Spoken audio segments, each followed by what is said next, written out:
What's going on, guys? Artificial Rest here, and in today's tutorial video I'll be teaching you guys how to make a Call of Duty cinematic video.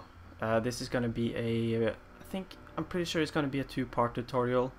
First, the part with the actual game, and the second part what you do to edit the clips that you have recorded. So let's jump straight into it, and what you want to do first is go into a private match.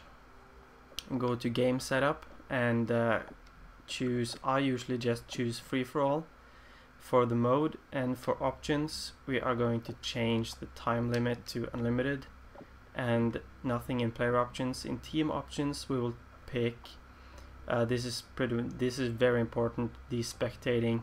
Set it to free so that you can fly around the entire map and do whatever you want. The next we want to do is go down to gameplay and tick on or enable hardcore mode.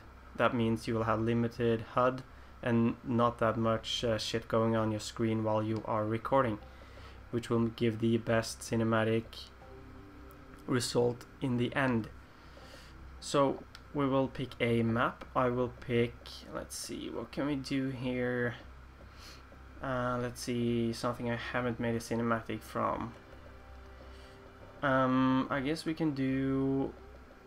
we'll just go into you can of course pick any map you want, but I'll choose Gold Rush for now. I'm going to create a full cinematic on Gold Rush later on anyways, so I can show you how I'm going to do that.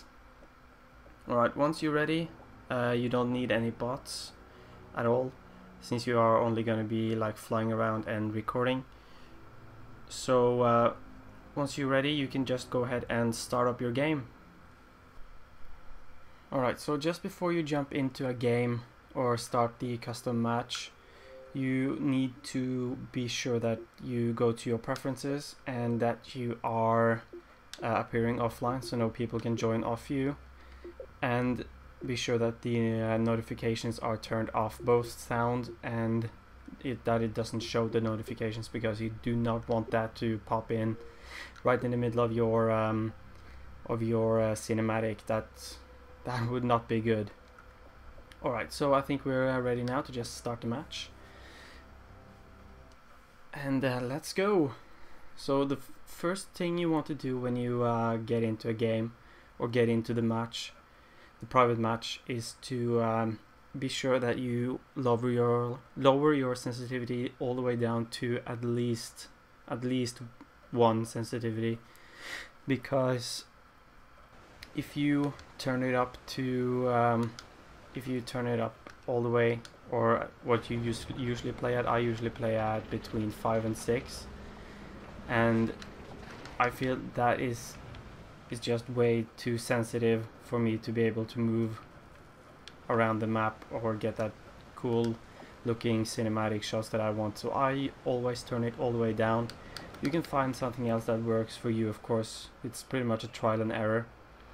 Now once you're in the actual game, you will have to, and this is pretty much the hardest thing, except for maybe, well, I will say that this is the hardest thing, and it is finding good areas for shots. So like right here is a shot, when the cart, well, I guess it is minecart, when the cart comes down, you can like slowly go forward, so you get the minecart going right past you. Right, I think that would be a pretty cool shot. Let's see if we can do it. If the minecart, there it is. So if I were to start now going slowly inwards, we would see both minecarts going past us. So that would be a very cool shot. So you usually want to have something happen in your shot, in your like your recordings or your shots, because it would be very boring and stale if it didn't. So another very good place is in here because of the colors, and a really good place I found is here because you get the light rays. You can go towards here, or you can like turn around like this. Those are both pretty much my most used cinematic movements I have.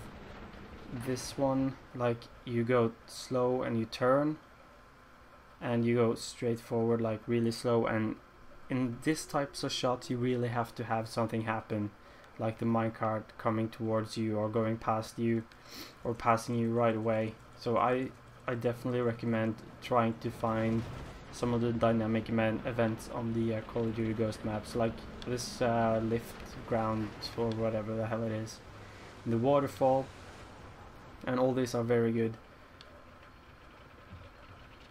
So you have your capture software open, so I use the Elgato software, as you probably can see, because my screen should be divided in two. And what you want to do is just press record when you want to start recording, and it is a little bit of a delay, like 3 seconds maybe, on the Elgato software. So you want to look at the Elgato software and make sure that it actually has finished the movement before you press the actual stop recording button, so you get the entire clip and that it doesn't just cut off. Now, talking about duration about clips, you would want to have it, I usually record every clip around 20 seconds. I like to have them between, when I edit them down, I usually edit them down to 7 to 10 seconds long. That is like perfect. That will make pretty much a 3 to 4 minute cinematic every time, and that is the perfect length for a cinematic. The reason why I record them 20 seconds long, or even longer sometimes, is because I like, if that minecart, if I were to record here and I knew that the minecart would come for like 20 seconds, I would count to 10 and then I would start, and then after 10 seconds, right, it would come, and then I would still keep going for another 10 seconds, because then I have room both at the beginning and the middle, or the beginning and the end of the actual dynamic event happening in the clip, to cut down from both sides and be sure that I get the entire thing. So that is why you should always record a little bit longer than you thought, and it's no problem editing that down to only the essential of the clip. Alright, I think I covered it. I think I've covered enough, and I'll see you guys in part 2, where we are going to jump into Premiere Pro and start editing our cinematic. So I'll see you guys later.